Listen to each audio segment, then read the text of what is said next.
Hello, my friends. How are you? I hope you're doing very, very well. My name is Mariah. If you haven't seen any of my videos before, welcome. If you have, super extra warm, welcome back to you. And today's video is a little bit different. I'm just going to do an introduction here where I'm sitting and blabbing at you because it's a presentation. I just thought it would be a good idea to maybe try something a little more visual, something with text on the screen. So let me know if you like that. We're going to be getting into the lady UAP phenomena part 2 because there is just more and more information that is coming together. We're going to look into past sightings of the lady, also known as Virgin Mary sightings. We're going to get into that. And then we're also going to look a little bit at the cow that has been noted. And, you know, this is a little preview. I did also want to mention that if you are looking for a method of connecting with the goddess in the here and now, completely free with stuff that you probably already have in your home, make sure that you fill out the link below that is going to and send you that free gift right directly to your inbox. If you have a Gmail account, it might come up in the promos tab, and also as soon as you do it, it kind of takes like, I don't know, 10 minutes or something to reach your inbox. So if you don't get it in the first, half an hour, definitely leave me a comment or send me a message and I'll make sure that you get that. But it lags a little bit. However, there is a wonderful free gift that is a part of my upcoming guidebook to the goddess who became the world. I'm so excited to be able to finally share that in its wholeness with you soon, over the Women's History Month coming up, which is March. So I don't have an exact publication date as of yet, but I assure you it is coming sometime in March. It's pretty much ready to go, and I'm so excited to be able to offer that to you, to anybody who is interested in the goddess. And the free gift for you is a part of that book, of course. So if you buy the book when it's out, you're going to get this anyways. If you want to get a head start, or if you don't want to buy the book at all, then make sure that you fill out the form to get the free little gifty gift that is going to be a part of the overall book. But again, no commitment here, completely free gift to welcome the goddess into your life in the here and now. So if you're interested in that, make sure that you fill out the link below. Without further ado, let's get into the rest of the video. We are getting back into who is the lady, because if you watch part 1, you will find that she's everywhere. She's there are people that have already said that they've seen her.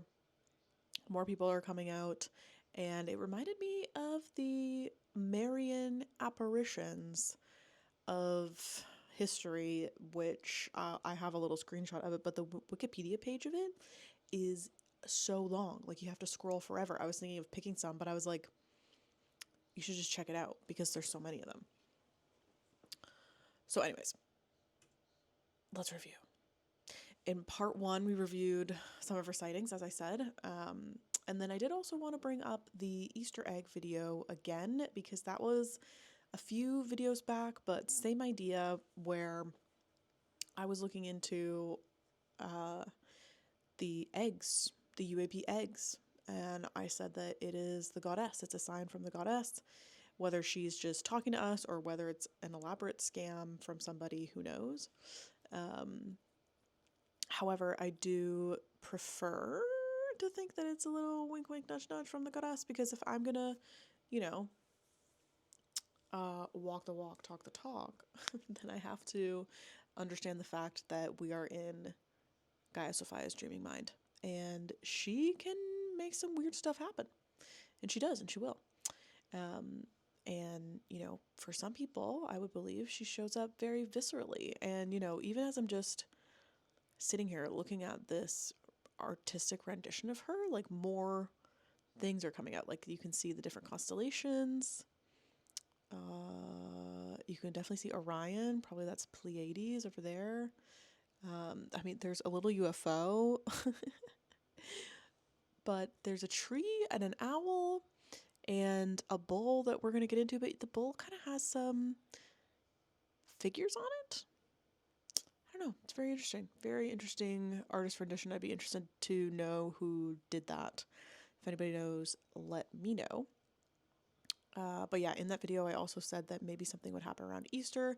And then that's when, moving on into the Lady Part 1, I saw Chris Bledsoe's work, and he had some video going around saying something about Easter 2026.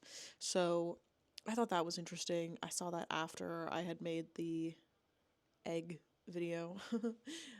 But you know, when you start to go down these roads, you get synchronicities like that, whether it's just you putting the pieces together or kind of the goddess doing that. You know, she gives us little hints. She leaves us Easter eggs. Now, like I said at the beginning, this sighting of her, especially calling her the lady, reminds me so much of previous apparitions of Mary. She is called Virgin Mary, Mother Mary, sometimes goddess, sometimes a lady. You know, there's just lots of sightings like that. Like I said, you go on the Marian Apparitions or Wikipedia page, which I'll show you. I don't know where it is in here. It's somewhere. There's so many of them, like way more than you would think. I was thinking like maybe I could find 30. No, the list is so long. And, you know, I think most people know this one, but I found this image very interesting. Look, you see the lady there kind of glowing coming from space. And then here she's kind of glowing coming from above. So the Fatima sightings are probably the most well known Marian apparition, at least, you know, over here. I don't know, maybe if you're in Europe, there's different ones or whatever country you're in. But this is when the lady, the Virgin Mary, in the story, it's, you know, it's the Catholics venerate this time, and it's like in a, you know, the Marian apparition things is all because the Catholics like approved certain sightings and didn't prove other ones. I don't really know what would qualify it, but this one, you know, she appeared 6 times to 3 young children, 2 girls and 1 boy in Fatima, Portugal. She gave them secrets and prophecies, and specifically the children said that she told them God would perform a miracle on October 13th. And then there was this weird sun vortex kind of thing, which, you know, maybe back then it would have been scary, and I'm sure it probably was scary. I don't have a photo of that. I may splice that in while I'm editing because I remember seeing that and it was pretty crazy. So yeah, they also call this the miracle of the sun. This is a very well-known sighting of her, but it's like she is kind of appearing like this. Okay, and then we have the Virgin de Guadalupe sightings. This is when the Virgin Mary, obviously Virgin de Guadalupe, was seen in Mexico. She was seen 4 times. In December 1531, was seen by a peasant man and his uncle. And each time during their conversations, which I believe was in Nahuatl, and it was like Mary was speaking that language as well, which she just kept saying, like, you need to build a church for me here. I need this here, which is interesting because in a lot of places where there's Marian apparitions, that's kind of like, oh, I need a church here and it'll be built here because I appear to you here. Now, I don't know if that is just a cover for people wanting to build churches in certain places. Maybe they say, oh, you know, Virgin Mary told me it had to be happened here. And, you know, they just, if you're Catholic or whatever, and then you just believe that and then build a church there, whatever. Or is she actually saying, like, build here, you need to build a church here with these certain specifications, because not only is it going to house her and her frequency, it's going to impact and improve the frequency of other people. It's kind of more what I think. You know, I'm sure it's probably a mix of both, but she was insisting on a church being built for her. Okay, and then we have the first miracle was allegedly performed when a native was mortally wounded in the neck by an arrow shot by accident during some stylized martial displays performed in honor of the Virgin. In great distress, the natives carried him before the Virgin's image and pleaded for his life. Upon the arrow being withdrawn, the victim fully and immediately recovered. Yeah, that'll do it, I guess. Hey, that'll make you believe. But yeah, Virgin de Guadalupe, very interesting. That is, another one that I just knew off the top of my head. And interesting fact that her feast day is December 12th, which is my birthday. So I've spent some time in Mexico on my birthday. And I swear to you, like, everybody's going hard. Everybody's going hard for the Virgin. I don't know if this was another birthday, but we ended up going to the beach and then we went through these like towns and they were all having festivals and giving prizes and like just having hip hip hooray for the goddess essentially. So I thought that was interesting. Okay, so this was the page I was talking about. Go check this out. Look up list of Marian apparitions. I don't even know if I have a number on this screenshot. I don't think so, but like you okay, so let's just say the little scroller on the side was like way smaller. So these are either approved by a major Christian church, most of them Catholic. And Mariology. Interesting. This is crazy. This is the goddess. I think that too many people want to separate all of these women and these beings and have them their own, and it's like, well, actually she is all of that. These are all different expressions and frequencies of the goddess, and she changes how she looks based on who is viewing her. That is a part of the malleability of reality that we have, but it's always the goddess smiling back at us. She may look different, but it's her. Okay, back to the lady. So I wanted to mention this because I did talk about this in the Easter egg video, but I didn't put it in the last video, the part 1 about the lady, and it's kind of one of the most compelling things that these guys have been saying. So if you didn't watch the egg video, all good. Jake Barber is a government contractor, let's call him. I believe he used to be in the military. You can watch his interview online with News Nation, which is where this quote is from. And essentially, I think he was a military helicopter pilot. Either way, he's a helicopter pilot, and the government will call him when they need him to pick something up, something big. He's skilled. He can get into like tight spaces, whatever. And so some of that has included picking up UAP, unidentified aerial phenomena. So apparently one time he was doing this, doing a craft retrieval, or maybe he just called it retrieval. But he said that when it was either after he picked it up or when he was in like the general vicinity of this craft, which is interesting. He said the following in describing what that experience was like. He said, he felt a very feminine energy. It felt like the spirit of God, but not in any masculine sense. It was like the feeling of my mother and my daughter and beauty. And it was like a frequency I was connecting with. Whatever that force was, since that night, it has stayed with me. As crazy as this sounds, it's what's guiding me now and providing protection for me. And then I think they had some more conversation, and then he continued and he said, the last thing I'm going to do is go back and tell my team, other dudes, that I almost had to pop the load off because I was connected with a goddess that was making me cry. Like, I'm not really sure how much more clear this can be. If you want to just be a contrarian and think that this is sabotage or interference and this is all, the Archon's made up shit, fine.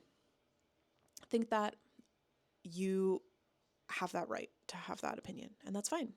However, there's just that quote alone from Jake Barber has so much confirmation in the things that the goddess does without like needing a UAP phenomena anyway. So I experience, motherly feelings as well, and beauty, and at the frequency. How often do I talk about the frequency? Like when he said that, I was like, bruh, like that's crazy. And it really is a motherly, you can't get away from the feeling of that's your mother, the mother, everybody's mother. Now, she might not look like this to you. That's what I meant with the other examples too, is that like she is appearing how the people, the cultures are viewing a beautiful woman. It's going to look different to different people.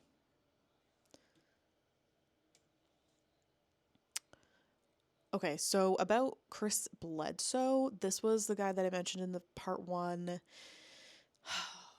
I didn't even look into his story too much, so sorry about that. I probably should have done that, but you can look him up.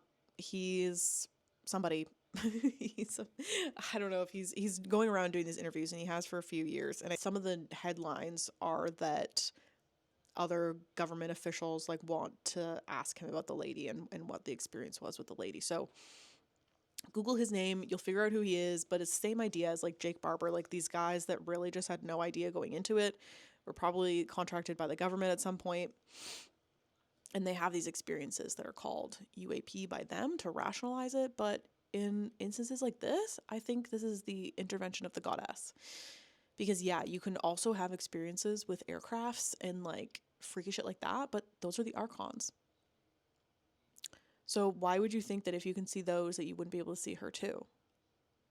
Like why you think that she can't do that? Oh, she can do it. So because of this and because of his interactions with the lady, he had a regression with Barbara Lamb. I also think she is questionable if she's who I'm thinking of. But anyways, she's just regressing him, and I read through the transcript of this. You can find it online. Just look up Chris Bledsoe and Barbara Lamb, whatever. And he decided to do this with her, a regression to find out more of these memories that he had of his experiences, because in your conscious thought, you often black it out. So one of the first things he said was that he was taken to see the Hathors, who were taking him to the mother. So here we have the Hathors as kind of an interceding and a liaison, let's call them, for the goddess. And, that is also how I see the Hathors. They just appear in great numbers. There's very many of them, and I believe that it's all perhaps one Hathor showing up in very many bodies at once.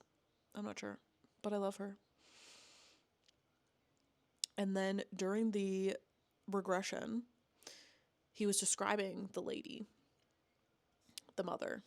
It's the mother. It's the lady. She's calling me back. She's beautiful. I can't describe the beauty of this most loving mother. So like common themes of seeing her are prophecy, which if you watch my other video, Chris Bledsoe did receive prophecy from the lady about the March 2026 thing, something when the Regulus lines up with the Sphinx or something like that. So prophecy. The last quote with Jake Barber, protection and guidance and a frequency, beauty, motherly. It's like, yeah, why wouldn't she be able to appear to some people who are looking in a certain area, are already on a certain frequency, right? But this is something else that I wanted to get into is the buffalo or bull in this one. I think it's a bull. But anyways, a lot of people, not just me, are saying, that this is white buffalo calf woman who is sacred to the Lakota, Sioux, Cherokee, Navajo, and Dakota cultures. This is the white buffalo calf woman is a beautiful woman who appeared again, like the lady appeared to two guys, and there was kind of, there's some dialogue. You should look up that story. It's really beautiful. There was like a conversation happening between, I don't know, two guys and her, I believe. And so that's where this quote is from. So the beautiful woman, who is the white buffalo calf woman, also told him how the people should behave to live peacefully together. She taught him the prayers that they would say when praying to their Mother Earth. She told him how they would decorate themselves for ceremonies. The earth, she said, is your mother. So for special ceremonies, you will decorate yourself as your mother does, in black and red, in brown and white. These are the colors of the buffalo also. So yeah, that is white buffalo calf woman. The goddess, the lady, shows up as a beautiful woman perceived by that culture. Would imagine a beautiful woman because the goddess responds to our imagination. This is from these different nations where they also have her. And she looks like this. Okay, but I believe a part of the myth or the story is that she started off as a buffalo and then like transformed into a woman. So there's this shape shifting aspect as well of the goddess being able to share her form with animals, or at least her perception or what you're seeing of her looks like it's shared with animals. Is she controlling that? Probably. And then we also have Hathor, the Egyptian cow goddess, and she is depicted as a woman many times, but here again we have the cow. We have a cow, like this one looks like that one, and they all have these horns. Hey, like, what's going on here? And Hathor, again, is known for the nourishment of her people, and also the world cow. This is like the cow that's the mother to all the gods and goddesses. And also, look how she's nourishing people with her body. This is also seen in Hindu religions. The cow goddess Kamadenu. I don't know if I'm saying that incorrectly, but again, here we have a white cow.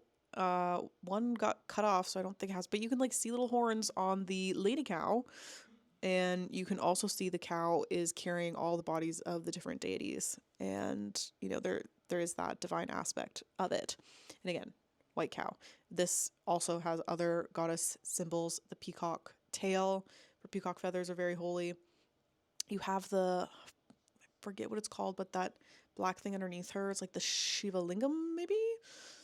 And what she's adorned with, her breasts of nourishment, she's got little wings there. This, we live in the Milky Way, people. Maybe it's a mother nourishment aspect. Let me know what you think.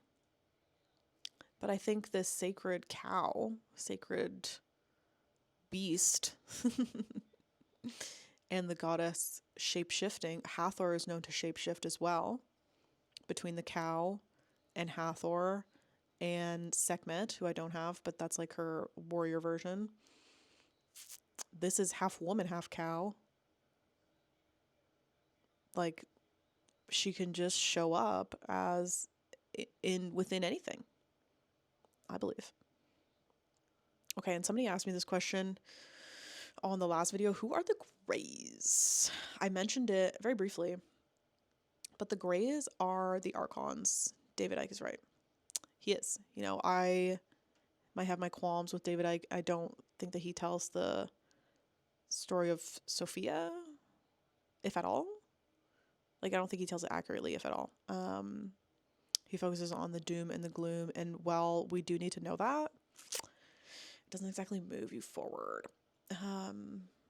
But the gray aliens, I didn't want to put a photo of them because they're so creepy, and even Aleister Crowley, like his lamb friend, That is so creepy, but that's what the ETs look like. It's a demon, it's an archon. They are not fully alive, not fully biological. They're kind of like half robot little drone beings that they don't really think so much on their own. And that's the Gnostic warning. That is truly the Gnostic warning, that the demons are archons, are the greys, and they are the ones that are against human life. They are the ones that are envious of humanity to such a point that they want to take away anything that we have, but they want to see us suffer for it. So that's why there's all the mind games. That's why there's all making people feel fear and scary thoughts and panic and anxiety, is because that's what they want. That's literally all they want. And if you've watched my other videos, you'll know that the great goddess, the Aeon Sophia, Gaia Sophia, is still the mother of them too. So she's the mother of everything. She accidentally birthed the demiurge upon her fall from the pleroma, and he had semblance, a tiny semblance of her ability to create, and was able to make the archons. He cannot make life, like a real full life. He cannot bless. He can only curse. So that's who the Greys are, and I think that, you know, and I've got down this rabbit hole before, like, as the Greys go, they are scary for sure. Like, you can get really, like, freaked out. But I don't think they're very smart. They don't have that ability to think like humans do. They're just drones. They're not, like, you can just overpower them. But that's why they work to dupe humanity so well and, like, create a lot of fog in our brains to overpower us. But it really, you know, it doesn't take that much because they're dumb. The goddess. She really is the reason for it all, hey? Shape-shifting. Oh, yeah, here. Okay, this is what I was saying already. She appears to everyday people. You know, that's what these stories are about, is her just appearing to normal people. And then, you know, usually they don't get believed. And then she has to intercede further. And it's like, come on, like, let's just believe her. Let's just all work with the goddess on our own. So she doesn't have to do these games of, like, trying to convince us. Instead, we can have a relationship with her one-on-one in the here and the now, and in a way that invites her presence in your life to expand. You can do that with her now. Visit the link below for my free gift to you, which is a recipe for a goddess altar. You're going to invite her into your life, into your space, and allow your dreams and synchronicities and everyday happenings to be alive with the goddess and to be more magical and beautiful. And then later, next month in March, my full guidebook to the goddess will be out. I don't know exactly what day yet, but I will keep you posted. Make sure that you fill the form below because you will also be posted with more information about my book. And it's going to be really good. It's not super long. It's just a guidebook. It's at 100 pages right now. It'll probably stay around there. And it's interactive. And it's really going to bring her right to ya. So if you have any questions or you have any issues with the link, leave me a comment. If not, it'll be down below. And I will see you there.